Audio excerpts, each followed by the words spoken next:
chers téléspectateurs d'ITV bienvenue ñu ngi leen di béggee bu baax a baax ci rafetlu àndandoo bi ak ñun ci kanamu télé bi comme chaque dimanche ñu di béggee ci li nga xam ne moom moo di ñu daje nag tey ñu ñëw ngir partager ak sénégalais yi partager ak jeunes yi partager ak ñi nga xamante ni tey thème bi ñu indi concerné na leen thème bi sax du ma ni concerné na jeunes yi kese mais ñëpp la concerné ñu dajee tey ñu dikki ñëw indi thème bu spécial ngir partager ko ak sénégalais yi partager ko ak jeunes yi partager ko ak ñi mu concerné di li nga xam ne moom moo di ñàkkum xëy bi ci réew mi chômage bi ci dëkk bi bari na trop ak li nga xam ne moom moo di corruption yi ci am ak yi nga xam ne moom moo di ndaw ñi bëgg liggéey te mënuñu ko am ndaw ñi jàng ba am seen i diplôme am seen i lijaasa dem ci yenn société yi ci yenn entreprise yi ngir ñu jël leen ñu war a liggéey tey mënuñu ko am ci benn entreprise loolu nag exactement la ñu indi ngir partager ko ak sénégalais waxtaanee ko ak ñoom aussi tamit ñu xool exactement solution bi fan la nekk problème bi fan la nekk waaye tamit bëgg nañu xam la faute à qui aussi bu di waxtaan ci beneen point bu am importance di ndaw ñi nga xam ne dañoo yaafuus ndaw ñi nga xamante ni gëmuñu liggéey ndaw ñi nga xamante ni dëgg la judd nañu ci alal màgg nañu ci alal waaye gëmuñu liggéey ndax alal bi nga xamee gis nañu ko seen papa am ko wala seen yaay am ko donc nag tey bëgg nañoo xam exactement lan mooy solution bi ngir ñu mën ko saafaral très rapidement je rappelle ITV ak li nga xam ne moom moo di ñu daje de jug ngir àndandoo ak téléspectateurs yi gën loon a jege donc nag bëgg naa ñu dem partager ak sénégalais yi partager ak ñi nga xam ne concerné na leen bu ko defee ñu xuus xool exactement lan mooy doon solution bi tey beau gosse suma caméraman tey dinaa la njàpploo dinaa la matloo fu ne maag yow dinañ fa dem en tout cas yow nammal say tànk rek yow nammal say tànk beau gosse maag yow tey ci tali bi dootoo ko defati bonsoir grand. ñu ngi fi nga xamee moom moo di ci université Cheikh Anta Diop bu Dakar gis nañu benn jeune bu taxaw xanaa kay ñu partagé ak moom ku baax ñu ngi lay nuyu. waaw ñu ngi lay fay. tur bi naka la. Mamadou Ndaw. yow étudiant nga wala da nga ñëwoon côté université nii rek di doxantu. waaw étudiant la. d'accord département yaa ngi jàng ba tey. maa ngi jàng waa département Histoire. d'accord en tant que jeune naka nga gisee chômage bi ci dëkk bi ñàkkum xëy mi aussi ñenn ñi bu ñu jàngee ba am lijaasa dem di proposer yenn entreprise yi pour ñu liggéey chantage yi ñu leen di chantage ak yooyu. waaw bon question boobu nekk na question boo xamante ne nañ ci sa war a tontu te bépp jeune aussi tamit yaakaar naa am nga ci sa kàddu boo ci war a wax quoi ndax vu que gis nañ nit ñi ñu ngi jàng étudiants yi ñu ngi jàng comme il faut xam nga mais problème bi mooy bu ñu paree kenn du am foo casé wu di liggéey xam nga mais loolu lépp lu ko waral dafa am nguur gi de am na ci part de responsabilité bu mag a mag bon ndaxte mënuma concevoir nga jàng loolu ba am say diplôme yëpp xam nga mënuñ am sax fu ñu la trouver ci ñu gis ay muy jël ay milliards di ko dugal foo xamante ne amul njëriñ quoi amul njëriñ askan wi xam nga te vaut mieux que nag mu ñëw xool xam nga xam lan mooy problème nit ñi ñu indi ay créer emploi nit ñi liggéey waaw. côté mel ni nguur gi yàgg nañu leen proposer yéen étudiants yi ay liggéey di leen proposer ay li nga xam ay projet ni kenn ku ci nekk bu génnee même su fekkee nangu ñu la jël ci yenn entreprise yi ngeen dem ci tel projet yi nga xamante ne créé nañu ko pour ngeen liggéey ci. waaw créé projet yooyu damaa foog ne tour la rek xam nga ndaxte boo duggul ba ci biir doo comprendre quoi maanaam mun nañ nekk di la expliquer nga dem ba ci mais au fur et à mesure nga gën a dem di nga xam ne lii nii bon ay wax la ndax gis nañ fi DER bi lu muy xam nga ak yeneen quoi waaw. yooyu moom waaw loolu est-ce que yéen en tant que jeune yéen a ngi am seen i ay projet di dem di proposer gouvernement bi parce que même su fekkee metti na pour ngeen dugg ci yenn entreprise yi wala ngeen dem liggéey ci yenn sociétés yi war ngeen a am seen i ay projet bopp dem proposer ko. waaw bien sûr léegi étudiants yi fii képp koo fi gis mu ngi am ay projets yoo xamante ne mu ngi ci boppam bi xam nga mais nag moyens yu koy tax mu exploiter ko moom mooy problème bi mais fii képp koo fi gis ni am na say projets yoo xamante ne bon macha allah quoi. mais à ton avis pour yow projet yi fan la kii moyens yi fan la war a jóge. waaw moyens yi bon. ñoom ñoo war a financer projet yi ndax mënoo di jàng ñun jàng la ñu sant xam nga da ngay jàng wàcc xam nga liggéeyuñ defuñ dara ci jàng nga yaakaar léegi nag boo jàngee nag bu am say diplôme yor say projet maanaam buñ la soutenir wala amoo mbokk boo xamante ne tamit war na la mën a jàppale kon maanaam yow wala fi boo interview di nga gis gars yoo xamante ne ñu bëri am nañ seen diplôme am nañ ay projet en tête mais pour ñu exploiter loolu mooy problème bi waaw maanaam daal nguur gi daal war na ci mën a jàppale quoi gëstu ñëw ñu teg seen projet ñu xool projet yoo xamante ne war na mën a jëmale dëkk bi kanam aussi tamit ñu ñëw investir ci xam nga réew mi mën a jëm ci kanam. d'accord yow à ton avis pour yow liggéey rek moo war a tax nga jàng rek moo war a tax nga am liggéey wala. waaw d'une part mën nañ wax loolu ndax xam nga ndaxte ñun jàng lañu loolu la ñu gëmloo quoi. yow li nga gëm yow mais est-ce que jàng rek moo war a tax nga am liggéey. non jàng kañ sa waru tax mën a tax ñu am liggéey ndaxte bon mun nga bañ a jàng ndax commerçant yaa ngi fi xam nga ci lañ yor seen famille ak yeneen xam nga mais jàng kese war na mën a permettre ñu am liggéey quoi te gis nañ fi leneen mun nga dem jaay yor sa Orange Money xam nga leneen loo suturloo quoi mais pas jàng kese. yow mais dama lay may tuuti def pause ci yow mais grand bul buuse mètre bon yow naka nga gisee ñàkkum xëy bi ci réew mi. bon métti na waaw critique affaire moom mooy loolu quoi. à ton avis problème bi fan la ci gouvernement bi la ci ñun jeunes yi la wala ci ñu war a jàppale wala ci suñu parents yi la wala ñi nga xam ne ñoom ñoo yor entreprise yi. waaw je reviens à ce que sama commune bi lu mu wax rek carrément fii nekkul maanaam da ngay xëy rek après nga ne état bi moo la war a wutal liggéey wala dara pourquoi pas maanaam comme li mu wax nga wut sa Orange Money wala nga wut sa benn multiservice bu ndaw xam nga di ci taqale affaire yooyu noonu xam nga mais selon man daal nekkul maanaam état moo la war a mën a imposer demal liggéey li wala xam li ma la wax yow yaa war a toog xam ni carrément que war naa mën def li après nga am def ko voilà. pourquoi ngeen di am diplôme jàng ba am lijaasa dem déposer ci yenn entreprise yi tey ñu di leen chantage wala ngeen gis comportement bi ñuy comporté woo ak yéen neexu leen parce que jàng ngeen ba am li ngeen war a am te am mënoo leen dugg ci yenn entreprise yi. waaw loolu tamit am na ci quoi am na ci mais man ci li ma jàpp maanaam les meilleurs ils seront pris quoi man loolu laa jàpp fii nekkul nit comme ça li gars yi di wax naan ne da ngay jàng ba am ay diplôme duñ la kii ak affaire yooyu noonu man gëwuma loolu quoi parce que gis naa ñi nga xam dañoo jàng nekkoon meilleur seen classe man faculté des sciences techniques laa nekk mais gis nga ren am na benn étudiant boo xam ne concours polytechnique junior boo xam ne bu France la moom kese moo nekk benn africain boo xam moo ko réussir wallahi moom kese benn africain ak ay russe ak ñeneen ak ñeneen comme maanaam fii les meilleurs seront pris quoi man lu waa philosophe boobu laa laay demee quoi voilà. D'accord loolu c'est important mais bon bëgg nañu xam exactement yan formation la ñu war a mën a def ngir mën a dimbali ñi nga xamee jàngunu yan formation lañ leen mën a defal pour mën leen dimbali ñu mën a bokk ci société bi. waaw xanaa état bi tamit loolu tamit voilà mu jëm leen a caser jëm leen utal ay emploi yoo xamante nii maanaam dinañ ci mën a kii ay comme secteur informel bi ay menuisiers yi genre affaire yooyu noonu yëpp mën nañ cee def ay affaires yoo xam ne dinañ mën a jàppale société bi quoi tamit voilà. proposition yooyu yàgg nañ ko dégg mais gisaguñ ci dara waaw loolu tamit am na xam nga rek état tamit maanaam mënul xëy rek xam nga réaliser affaire yoo xam ne mooy loolu noonu quoi mais peut-être avec le temps lépp dina sotti incha allah lépp dina sotti. waaw naka nga gisee ñàkkum xëy mi ci réew mi léegi. waaw ñum xëy waaw métti na moom vraiment métti na moom vraiment parce que tax métti na mooy man mi yoo xam ne commerçant la damay jaay mais foo teg am yaakaar pour fa jaay gars yi jëlee fa ci ñun ci réew mi leen dëkk guddoo fi jaroo fi jàng fi waaw man alxuraan laa jàng arab jàng naa ci macha allah tubaarkalla mais nag bu nekkee ci réew mi bëgg a dimbali suñuy waajur ay nekk ay responsable sax ñu fëriñ mi taxuñu sax suñu ñu ngi ci wala ñoo xool ni ñuy jàppale yéen may dimbali ji yéen maanaam ndax amul fenn fu réew mi dafa mel ni ségrégation dafa am ci côté gouvernement bi dafa am ñu ñuy jàppale ak ñu dul jàppale. am na kay am na parce que tax am na ñoo xam ne si ni tey jii boo amee moyen dañ la jëm a jàppale pour nga mën a am liggéey mais quand am moyen day ambulant daqale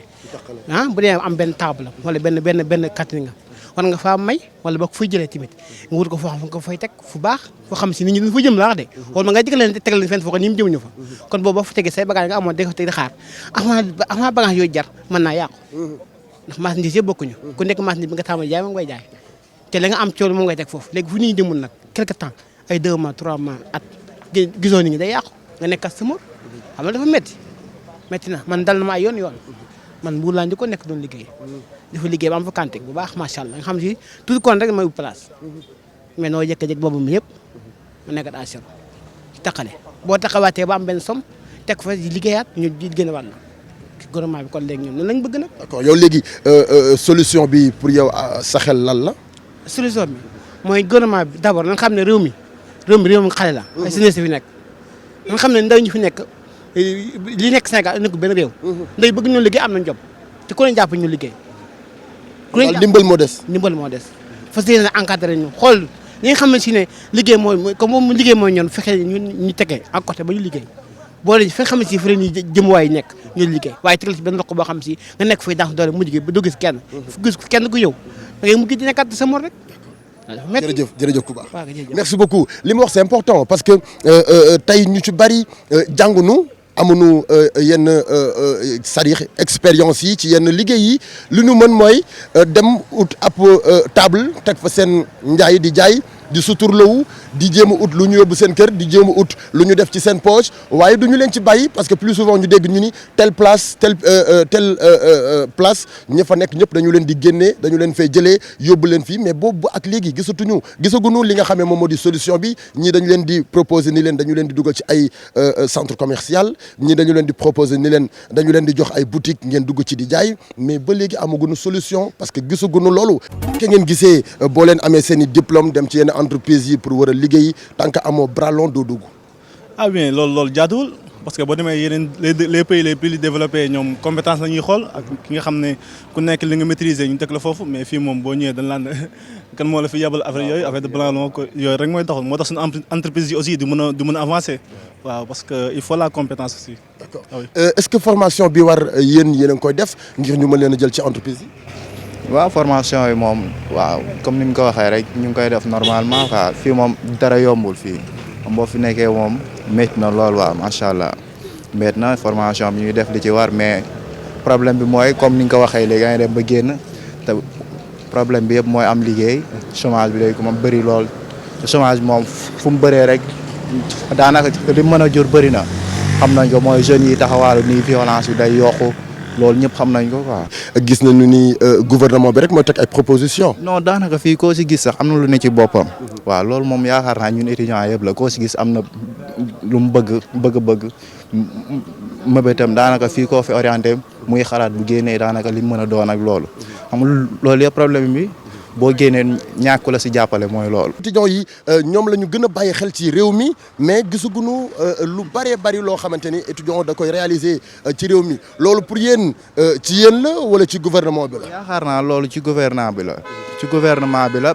parce que étudiant bu génnee il faut ñu may ko sens moom tamit. waaw te buñ la mayul sens daanaka yu bëri doo ko mën a réaliser comme des fois. parce que dañuy gis nga baal ma dañuy gis nit ñu jàng ñu bëri nekk ci université bi dañuy jàng ba pare duñu gis dara lu ñu réaliser dañuy mujjee dem ci di ubbi ay boutique di jaay wala dañuy mujjee dem di créer yeneen emploi di ko liggéey. dëgg la mooy li ma la wax rek affaire yi boo ci nekkee day soxla stage comme nga génn noonu war a def foofu ñu war a jàppale ci stage yeeg yooyu day manqué fii te entreprise yi daanaka demeewul noonu bëriwul fii. soit dafa bëriwul soit am na si ñoo xam day manque de confiance la ñuy am ci ñenn ñi yooyu daf si bëri lool sax loolu tamit ay problème la ay problème yuy andi yoo xam ne ñaax liggéey yu bëri na fi lool. yow en tant que jeune naka nga gisee ban solution bokk nga war a yaakaar ni tey moom moo war a tax ñu mën a faj ñàkkum xëy mi ci réew mi rawatina ci côté étudiant yi. bon loolu si côté étudiant yi déjà loolu état bi moo si am na si part de responsabilité. parce que moom moo war a créer les conditions. yi nga xam ne étudiants yi mën nañ si basé wu. comme ça après la formation dafa war am accompagnement. surtout waaw accompagnement léegi bu ñu la formé bàyyi la noonu aussi. am importance état bi dafa war a accompagner avec des politiques yoo xam ne étudiants yi nga xam ne génn nañ fii dañu mën a bénéficier wu des emplois. est-ce que proposition yooyu yéen a ngi koy dégg ci biir université. maanaam après la formation yan accompagnement lañ leen war a tegal pour bu ko defee boo leen génnee rek ngeen mën ci dem directement. si ñu ngi koy dégg mais ma daanaka gisuñu ko. waaw état bi le plus souvent ñoom côté politique bi la ñuy gën a kii quoi la ñuy gën a miser wu mais vraiment gisaguñ daal loo xam ne c'est très concret quoi yi nga xam ne dañuy pare rek après xëy bi quoi. yéen lan mooy seen problème plus souvent coow li ci seen côté rek lañ koy gën a dégg. waaw coow li moom dina bëri suñ côté. parce que en plus tamit étudiant bi responsable la ñi yaakaar ci moom day bëri dina bëri loolu ñu yaakaar ci moom day bëri loolu tamit problème bu rëy la nga boo bàyyee famille sa kër ñëw fii pour liggéey jàng pour après la sa ëllëg waaw te boo amee yow sa déjà sa famille ngay yooyu yëpp tamit ñoom it ci lañ bokk. dafa mel ni cër ji ngeen bëgg yéen dëgg-dëgg amoo leen ko. loolu la manque de respect te moom am na si lool sax am na si. d'accord est-ce que yaakaaroon ni jàng rek moo war a tax nga am métier. non mën nga jàng comme quoi que mën nga bañ a jàng. parce que tamit mooy li ma la wax rek. parce que tamit y a pas de sous-métier mën nga dem loo sabablu rek sunu borom mën na la si jàppale quoi. même boo xoolee parce que fii étranger yi souvent. ñoo fi ñëw di implanter. di tekki. voilà di tekki. mais pourquoi pas. fii ay emploi yu bari di ko liggéey. effectivement léegi lan moo tax ñun en tant que sénégalais de lambda. lan moo tax mënuñu investir suñu dëkk lan moo tax mënuñu tekki suñu dëkk. parce que dañuy xeeb métier yu bari. boo xoolee par exemple bu ñu jëlee Guinéens yi wala suñu sama mbokk yi. parce que boo leen jëlee. ñoom da ngay gis benn place boo xam ne dañuy ñëw toog fi teg daaj seen table teg seen salon de coiffure mais fii souvent ku ko def dañ lay jéem a xeeb wala ay affaires yooyu noonu moo tax xeeb métier bokk na si li nga xamante ne mooy freiner suñu développement. d'accord yow pour yow agression bi ak ñaawteef yi nga xamante ne ndaw yi ñi ngi ci ñi nga xamee ñoom ñoo di ndaw ñu bëgg liggéey te nekkuñu ci lan moo ko indi. ah mooy li ma la wax rek souvent dafa am parce que tamit kii débat boobu boo ko jëlee da nga koy jëlee si ñaari version d'abord mooy bëgg lu yomb li mooy aussi am na si ñoo xamante ne peut-être seen yaakaar dafa tas souvent ay jeunes yoo xamante ne dañoo nekkoon si politique bi ñuy accompagner benn politicien xam nga ñu dem ba ca biir politicien bi falu lañ leen diggoon. voilà liñ leen diggoon defuñu ko yaa ngi dégg beneen aspect bi tamit mooy ñàkk kii bi comment dirais-je bëgg lu yomb li ñu bëggee lu yomb li mooy que da ngay gis sa morom di dem nga gis ko mu taxaw nga ne ah man de soxla naa lii xaaral nan laa war a mën a def dab ko agressé ko jël li mu moom dem. est-ce que en tant que jeune war nga nekk dépendant. en tant que jeune war nga nekk dépendant non man gëwuma loolu boobu waroo mën a dépendre si kenn. waroo sukkandiku ci sa alalu baay wala sa alalu yaay. effectivement parce que tamit loolu moo lay jural lu yomb parce que da ngay gis ne sa papa amoon na lii wala sama papa lii la woon en fait nga koy mbubboo parce que tamit yow lii sa papa amoon wala li nga xamante ne sa papa daf ko jéego yooyu mu defoon yow si tànk yooyu nga war a nekk mais waroo mën a sukkandiku man kat lii sama alalu baay la xaaral ma toog si wala amul sens. d'accord yow en tant que jeune lan ngay wax jeunes yi jàkkaarloog yow. non man en tant que jeune kay mooy gars yi ñu fas jom rek bañ a xeeb dara xam ne lépp loo nekk rek suñu borom mën na la ci fekk te bu la ci fekkee mu doon loo xamante ne loo rafet la quoi. nga jàng ak nga ñàkk a jàng. waaw nga jàng wala nga ñàkk a jàng parce que tamit nga jàng bu yàlla defee nga tekki da ngay tekki boo jàngul tamit bu yàlla defee tamit parce que tamit boo jëlee suñu am na si ay centres yoo xamante ne ni tey jii ñu ngi nii jàng ñu mais gis nga fi ñu mujjee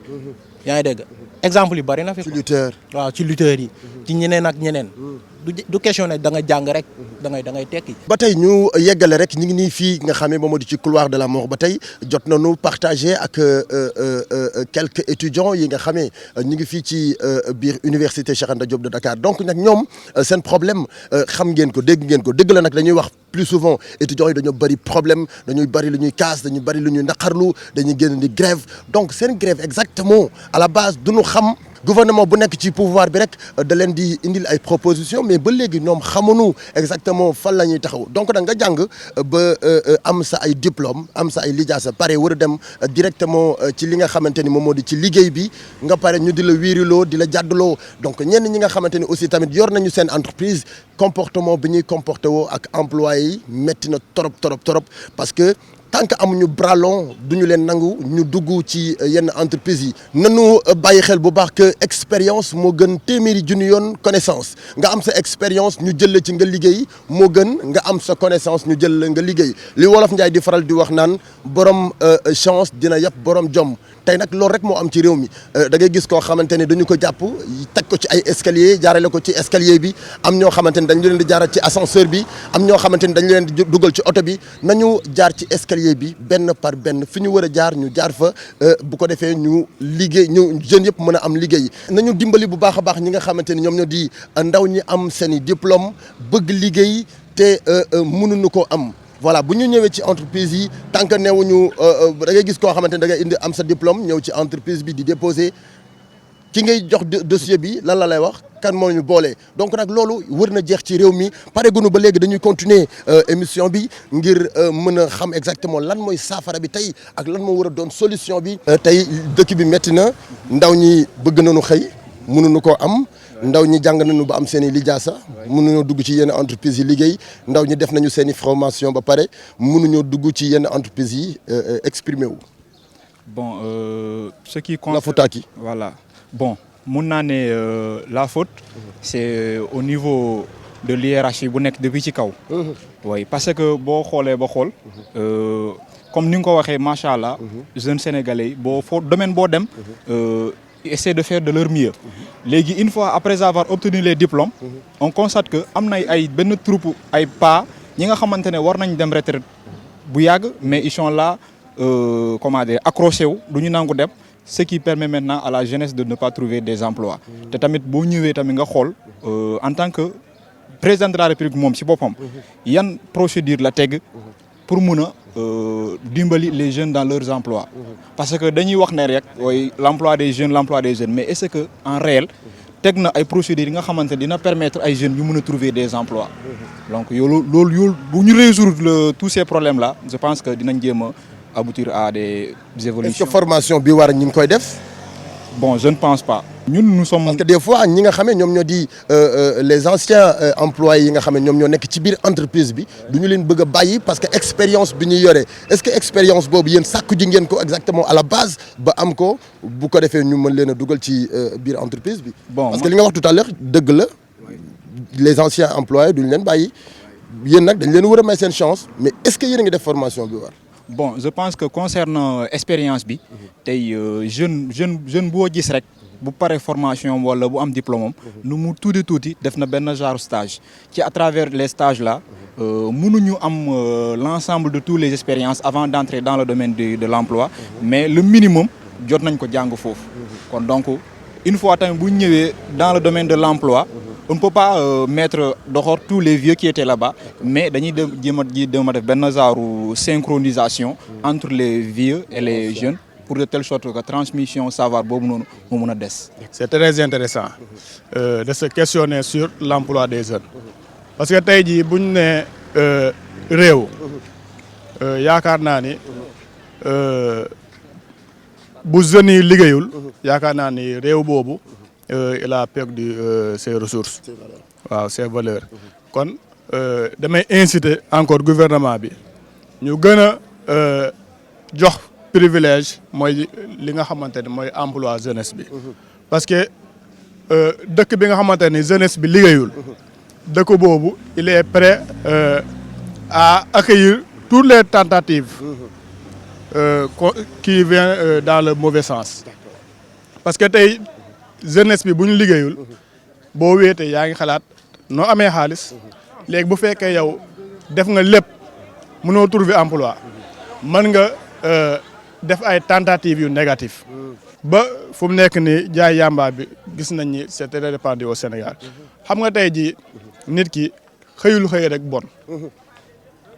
bon mais dund bu muy dund day gis ni vraiment lii dem naa léegi fu mu nekk ni waxambaane la aw ma liggéey sama pap màgget na jëm na mag mère bi jëm na mag man maay taaw mënuma leen satisfaire tey sa yaay day dara gënul métti sa yaay feebar nga toog di ko gis mënoo koo faj tu ne peux faire que constater les dégâts loolu dara gënu koo métti kon yaakaar naa ni gouvernement bi war nañ def seen politique ñu mettre en avant l'emploi de la jeunesse. fi ma bëgg a waxee mooy y a pas de sous-métier est-ce que loolu yéen gëm ngeen ni loolu moo am ou pas. si parce que tout à l'heure yow yaa ngi wax ci benn point ni des fois da ngay bëgg xaalis doo mën a fajal sa bopp ma yaakaar ni à mon avis même su fekkee expérience bi nga am mënoo cee liggéey yaakaar na am na beneen solution boo war a am. oui il y a plusieurs alternatives vraiment parce que nit ki tam bien vrai que comme par exemple ñun ñi ay étudiants lañ. nous sommes des étudiants. fu ñu yaakaar suñu tekki mooy si wàllum jàng. seen xam-xam. waaw suñu xam-xam. mais aussi pour man tam nit dafa war a bëri des portes. bu dul fii di fële. bu dul fee di feneen. mais bu dul fii di fële boobu en tant que étudiant est-ce que war nga ko def ci sa bopp. bien sûr tey jii mën nga comme il suffit juste de savoir organiser. tey jii mën nga di jàng. boo wàccee nga organiser wu boo wàccee nga xool benn lieu boo def travail boo def boo xam ne mën nga cumuler sa jàng pourquoi pas nga ut ngay dem ay comme y a Petersen y a Uniparco y a des usines de biscuits qui sont là lépp c'est des nit ki waroo xeeb liggéey bul xeeb dara li bon mooy ngay xëy di sàcc wala ngay ñaan dara gënul métti di taalal sa loxo di ñaan kon yaakaar naa ne liggéey boo mënti liggéey nga koy gagner dignement kooku y a pas de sous-métier. est-ce que yéen a ngi gëm ni yéen ñëpp di ngeen réussir ci seen formation. gouvernement bi est-ce que teg na exactement ay solutions yu bare pour étudiants yëpp réussir ci seen formation. bon loolu pour être très franc gisuñu maanaam mesures yooyu noonu. waaye yàgg nañ ko dégg nag. te y a que des promesses dégg nañ ko voilà mais jusqu'à présent gisaguñu les mesures concrètes yi nga xamante ne ñoom ñoo war a jàppale étudiants yi wala n'importe ñu nekk dans des établissements de formation bu ñu paree seen formation ñu mën a trouver emploi. merci en tout cas. waaye merci tur bi beaucoup man maa ngi tudd Moussa Dabo. Moussa Dabo. oui bonne chance Moussa tur bi. Lamine Samb. Lamine Samb. Samb sant bi naqari na trop yow tamit. Moussa Dabo ak Lamine Samb ñoom ay étudiants lañ nekk fii ci université Cheikh Anta Diop bu Dakar ñoom aussi tamit seen gis-gis ak seen i tamit yaakaar gis ngeen ni ñu ko waxee kon nag gouvernement bi bari na cër boo xamante ni am nga ko ci ndaw ñi. je rappelle duñu ni gouvernement bi liggéeyuñu fi mais bon lii ñuy def c'est juste pour ñu gën leen a encourager lii ñu def tamit c'est juste pour ñu gën a xam exactement lii am ci réew mi. dëgg la ñi ngi lijjanti ñi ngi jéem a xool exactement li am ci réew mi ngir saafara ko waaye bari na loo xamante ni da leen di rëcc à travers ITV di ngeen ko mën di découvrir ci kanamu télé bi aussi tamit jeunes yi nga xamee ñi ngi fii ci réew mi bëgg liggéey te amuñu ko ñoom aussi pour delloosiwaat leen wax leen ni leen y a pas de sous-métier ak liggéey bu mu mënti doon mën nga ko liggéey tenter sa chance bu suñu borom yàlla dogalee ni fii nga war a réussir ala kulli haal di nga ci réussir bu dogalul nii nag doo ci réussir nga dem tantewaat leneen. parce que chaque métier am na loo xamante ni mën na la ko jàppale ci sa live jug leen ñu dem soutenir suñu déew jug leen ñu dem jàppale suñu ay bokk jàppale suñu ay nawle yi nga xamante ni yaakaar nañu ci ñun. ñu seetlu ci réew mi ñàkkum xëy mi ci réew mi bari na rawatina ci jigéen ñi dëgg la da ngeen di bëgg waaye boo leen amee expérience dem ci yenn entreprise yi pour liggéey li ñu leen di proposer da leen di naqari loolu yow en tant que jigéen naka nga ko gisee. comme genre. promotion canapé bras droit ak connaissance. bon réew mi mooy la Sénégalais ba daaw ko doxal la connaissance soo amul connaissance déjà soo ko xoolee si poste de policier rek sooy déposé carte d'identité et tout soo amul bras droit wala connaissance ça marche pas da ngay bloqué dañ lay dem loo tey suba de ce fait pour am liggéey soo amul bras droit et tout ça en plus liggéey bee ngi fii amatu sa emploi parce que emploi bi da ngay gis koo xam ne déjà nit dañuy wàññi seen âge et tout ça da ngay gis pas boo xam ne day am ay 100 ans et quelques ne moom 90 ans la parce que mu ngi toog si poste bi de ce fait poste bi jeunesse yi amatuñu liggéey parce que ENE fa nekk et tout ça. ñi ko occupé dañoo war a pousse. ñi ko occupé daal dañoo war a pousse tuuti parce que